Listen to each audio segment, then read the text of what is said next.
शुरू हो चुका है। यूं तो घर वापसी किसे अच्छी नहीं लगती है, मगर महाकुंभ में जिसे एक बार आकर कल्पवास करने का मौका मिल जाए, फिर उसकी वापस जाने की इच्छा खत्म हो जाती है।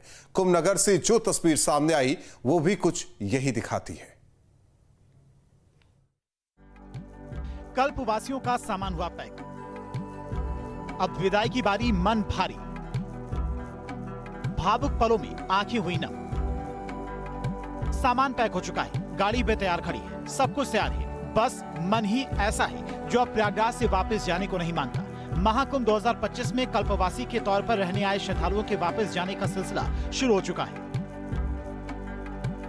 कितने ही व्यापारी, नौकरी पेशा और आध्यात्म से जुड़े लोग कल्पवास के लिए महीने भर से कुंभ की इन कुटियों में आध्यात्मिक ऊर्जा का आनंद ले रहे थे, मगर अब जाते वक्त मन जाने को नहीं मान रहा है। जैसे हम लोग की दुनिया ही बस गई थी।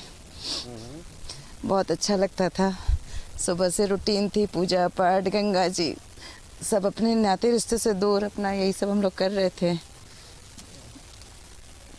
लगता था सब कुछ यही है। हाँ हाँ। एक महीने में इतना गहरा रिश्ता होता है, धर्म का रिश्ता होता है। ये सत्संग सुनना सब कुछ बहुत अच्छा लगा यहाँ।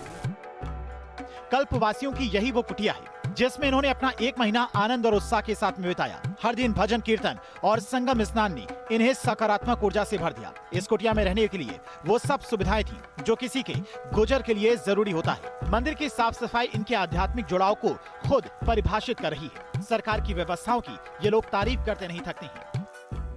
यहाँ व्यवस्था भी बहुत अच्छी थी, यहाँ भी बहुत अच्छे लोग थे सब। नहीं, यहाँ तो देखिए व्यवस्था से तो मन का कोई लेना ही देना ना, मन तो भाव से था। हाँ, वो भाव ही है। नहीं और चीज मतलब सुविधाओं में भी कोई यहाँ पर भी हम लोगों को कोई कमी नहीं लगी। कमी नहीं थी, बरसात नहीं हुआ। वो सबसे बड़ी चीज थी कि लोगों ने अपना तो दिखाया। सब लोग जो यहाँ पे थे, यहाँ पे भी अपनापन मिला। भेजने पर में बहुत कष्ट हो रहा है कि सब अपने जा रहे हैं छोड़ करके। जिस दिन हम भी जाएंगे हमको भी बहुत कष्ट होगा इस जगह से। हाँ, सब लेते हैं। बहुत ज्यादा लगाव हो गया है। ऐसा क्या होता है कि एक महीने में यहाँ लोग ठीक सब? एक महीने में आज हम लोग 15 साल से यहाँ आ रहे हैं। पर जो एक महीने का रिश्ता एक दूसरे से बन जाता है, अपना घर भूल जाते हैं। जब यहाँ छोड़ के जाते हैं तो महीनों इसकी याद आती रहती।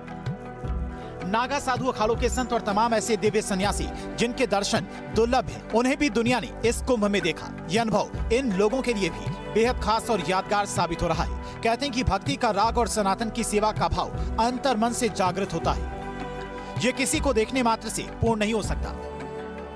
दिन भर साधु संत, इतने बड़े बड़े संतों के दर्शन हुए, उनसे ही मतलब एक टाइम होता था कि वहाँ जाना है, इतना लगाओ, जल्दी जल्दी काम निपटाओ, वहाँ उनके पास जाना है।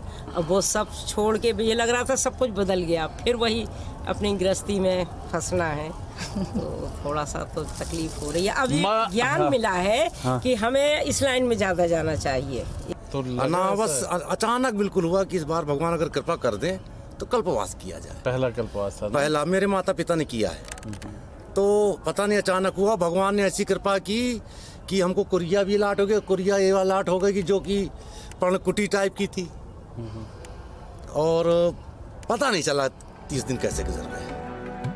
दिव्य कुंभ, भव्य कुंभ की यह तस्वीर जो आसमान में कैद हुई है, इसकी सफलता के पीछे पूरा तंत्र और सीएम योगी का कुशल नेतृत्व है। हर रोज की शानदार तस्वीर इसकी सफलता के किस्से को बढ़ चढ़कर दिखा रही है। अब महाकुंभ से कल्पवासियों के निकलने का दौर बेशक शुरू हो चुका हो, मगर इनके मायूस चेहरे बता रहे हैं कि इन्हें अब प्रयागराज से कितना लगाव हो चुका है। हम आपको दिखा रहे थे कि यहाँ पर 2 तरीके का महाकुंभ चल रहा था। एक वो महाकुंभ जो कि 12 साल बाद आता है, और एक ऐसा महाकुंभ होता है जहाँ पे कल्पवास होता है। वो यहाँ 1 महीना रहते हैं, प्रतिदिन माँ गंगा का स्नान करते हैं। उसके बाद इसी कुटिया में, वो भले ही बहुत बड़े बड़े सेठ हों, उनके पास न जाने कितने कमरे हो, लेकिन इसी कुटिया में रहते हैं। छोटा सा मंदिर होता है, बिछौने के तौर पर यही पैरा या फिर कुछ ज़मीन के उसमें हिस्से में सोते हैं। ठंड का मौसम होता है, ठिठुरते रहते हैं, लेकिन भगवान का ध्यान करते हैं। और अब ये ठीक 1 महीना हो चुका है, तो अब सब यहाँ से निकल कर के अपने सांसारिक घर की तरफ जा रहे हैं। लेकिन हाँ, ये जो आध्यात्मिक आस्था और भावनात्मक यहाँ 1 महीने का दौर था, उसे वो आंखों से बयां कर रहे हैं। वीडियो जर्नलिस्ट सैफुल हसन के साथ आलोक पांडे, न्यूज़ स्ट्रीट, प्रयागराज।